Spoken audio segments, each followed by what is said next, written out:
Hey Internet, this is Gunter with MiniMishaps Games, and today we are going to be catching up on a missed March update, our not quite 30 projects in 30 days that we didn't get to for March, coming back from the break that I've had, and some new skills that we're going to try out for the channel. So here we go.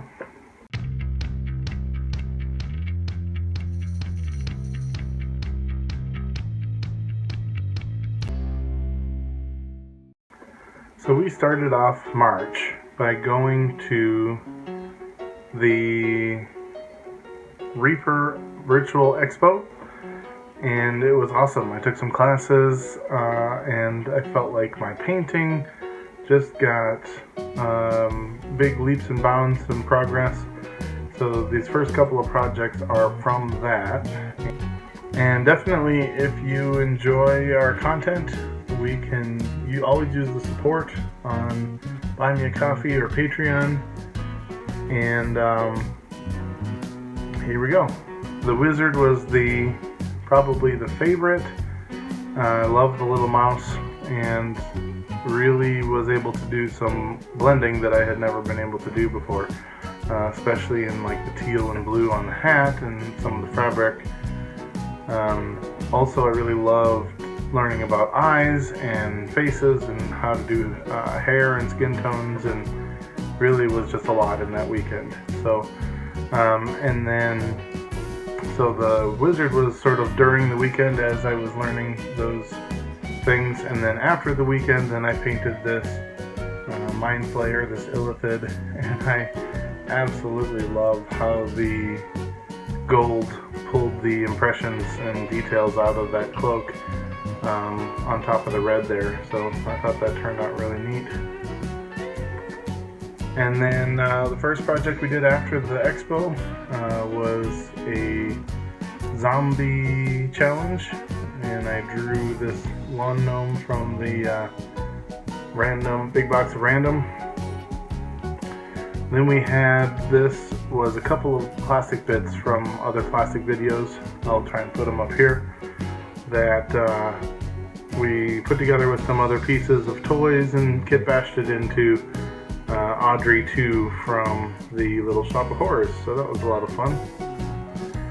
And then we got the 3D printer working, and that was exciting. That was probably has been most of the pieces following this time. So here is the first 3D print. It's a Loot Studios piece that's beautiful, but I made the mistake of shrinking it down so that the supports were too small, and his leg blew out, so I ended up without a leg, and you'll see him later on that we sort of tried to recover him as a Leprechaun for St. Patrick's Day a little bit later. And then we had our 20th challenge, our final challenge. This was to Kitbash, and we used up a bunch of parts from several different places. So this actually at the time was going to be 6 different Kitbashed creatures, and that was ambitious, so we ended up with the one, and it's sort of a manticore, owlhead warrior with the wings there. And he has since been primed but not been yet painted. So we'll talk a little bit more later about the unfinished projects that we have when we get to that part. But we'll get through the projects first that we have done. Around the same time, I 3D printed another Loot Studios piece, which was this treasure box tree, and I love this piece of terrain. This might be my favorite piece of terrain. We've got tons and tons of treasure boxes because I have the little rubber mold, and anytime we have extra plastic, I make another little treasure box. So we have like these thousands of unpainted treasure boxes all over. It was neat to have one that was a little bit more unique. And then this other thing, the pot, we painted gold for St. Patrick's. It is a terrain piece from Terrain Crate. And then next up, there's a brain trust of YouTube creators that does a monthly challenge, and March's challenge was to have a project created for Gaslands. I got these pieces 3D printed, but never got beyond that point for that challenge because the middle of March sort of bottomed out, and I didn't get about 3 weeks without any projects getting finished. We had some family things come up, and we've been working to get back in the regular rhythms for that. So there's St. Patrick's Day, there's that same pot, and now our 3D printed guy has peg leg, and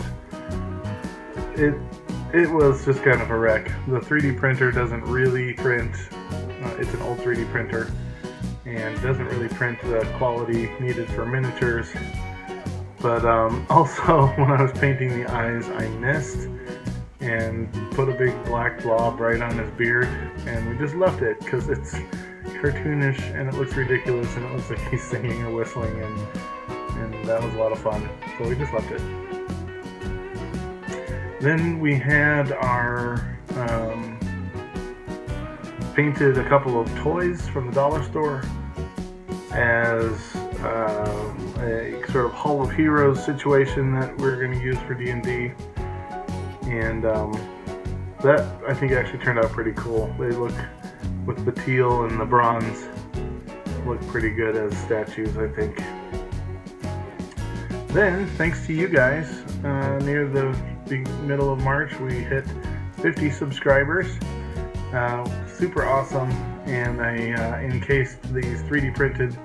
It's a L for the 50, and that's filled with hot glue, and then the play button is 3D printed with hot glue in the middle, and then the whole thing is encased in clear epoxy resin. Didn't really plan on the resin wicking so harshly into the cardboard, so that'll right now is serving as a kind of a frame. I may kind of try to grind it off later to have it be clear, or maybe I'll just leave it as a frame. Let me know in the comments what you think I should do. Now, most of the rest of April and March were 3D print, learning the 3D printer and parameters and filament, and so we have a lot of 3D prints projects here.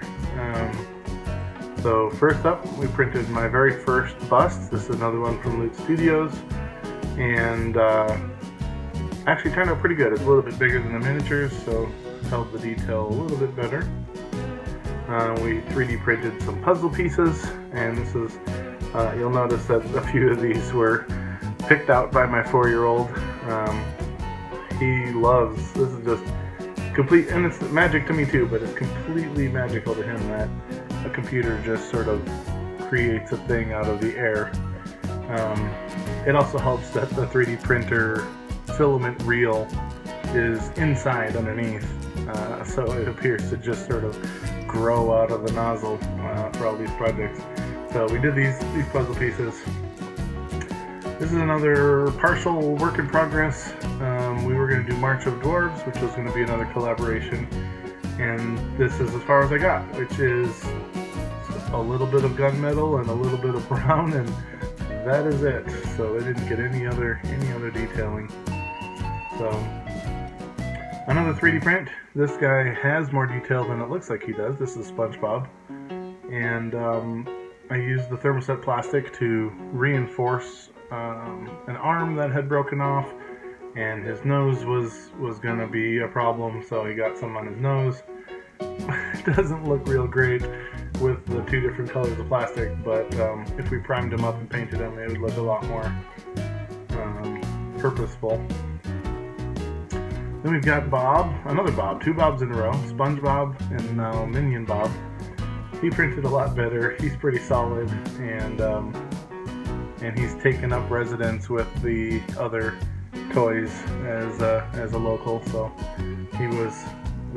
both the Bobs were 4-year-old approved, as was our next one, Slimer. All of these had pretty kind of bulky centers, The 3D printer handled them well, and my 4-year-old absolutely loves them. One of the newest loot sets came with this clockwork person, and he's got a little sword there. Turned out pretty cool. This will be a fun paint one, I think, to get painted up at some point.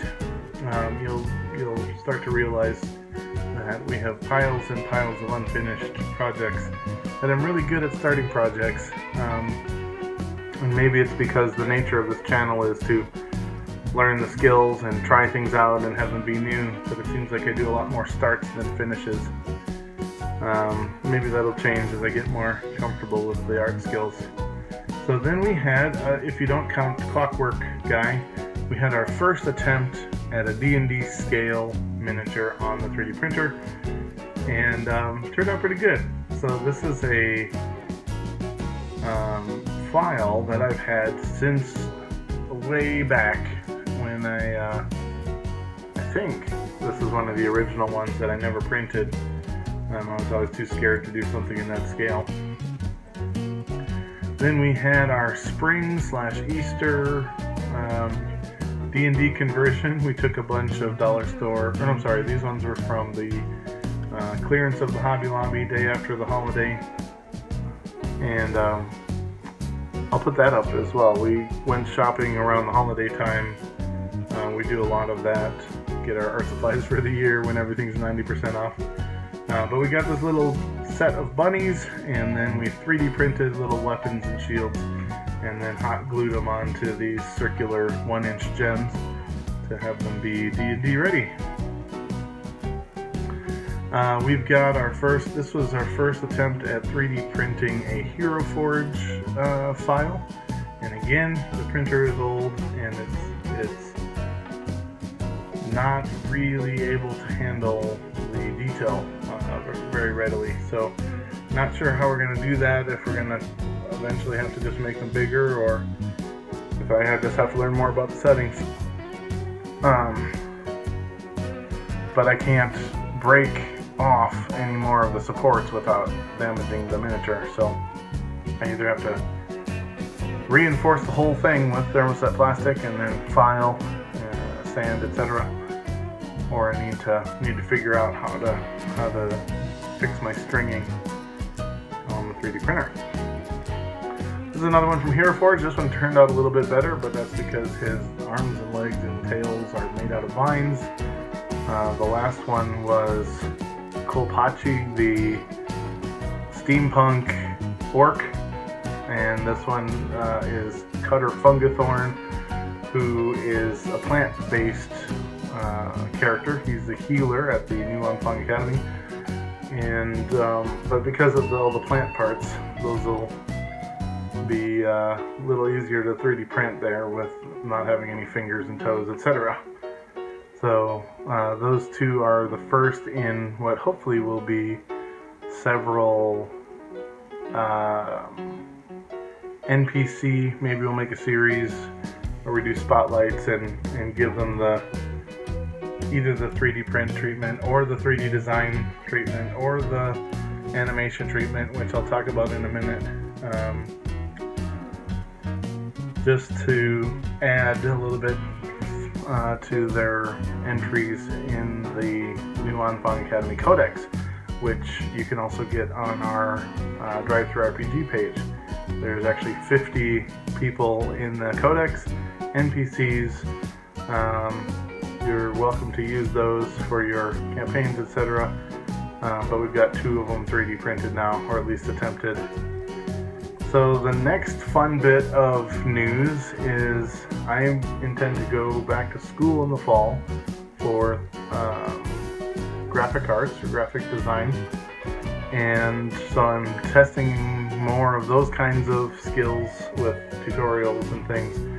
And I have my first couple attempts at animation, so that might be the next block of skills that we take a look at. So we've tried our hand a little bit at the painting, we've tried a little bit of the 3D printing, and we had already done some 3D design using Jazz Studios, and I just in the last day or so started messing around with the animation aspect of Daz. I didn't even really know it was in there until just recently.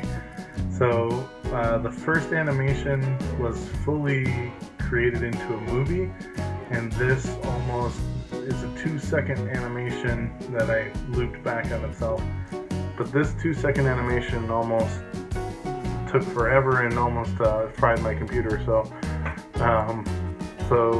I'll be limited on what I can do in animation until I get a computer update there. But so the first thing that I did was I animated a face looking up.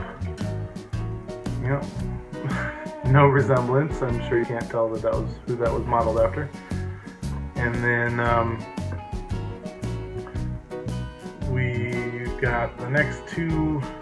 The first one is just I took the Yeti and I just put him through all of the basic animations that come with it. So it's a little bit glitchy, it's a little bit jumps all over the place, but it was highly entertaining and just kind of hilarious to watch. And then same with this last one.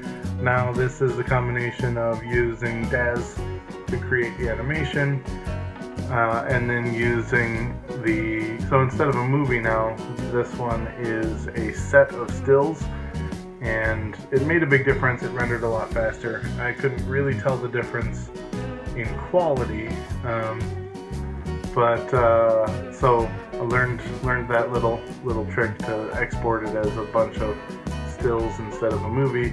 And then I used the same video editor that I used with the YouTube generating to put a picture behind it. So then you have this flaunting sexy shark, just super silly and super dumb and just a fun time. But so that's where we are for current day projects, things that I am learning and working on and moving into the future. And I'll still do art videos, I'll still probably paint things, and we haven't really had a big response to the series, so I don't know that I'll continue those for the time being, but definitely if you liked them, if you like seeing us do painting or any of the others, let us know that, because there's no reason we can't do any of the other things. But next time on our sort of what we're working on, the next video that I'll probably do is all of the unfinished projects. There's a million of them, and I want to kind of let you guys know / get your feedback on what things you would have me see finished. So that's what we'll do for next time, and we'll see you guys then. Thanks, Internet.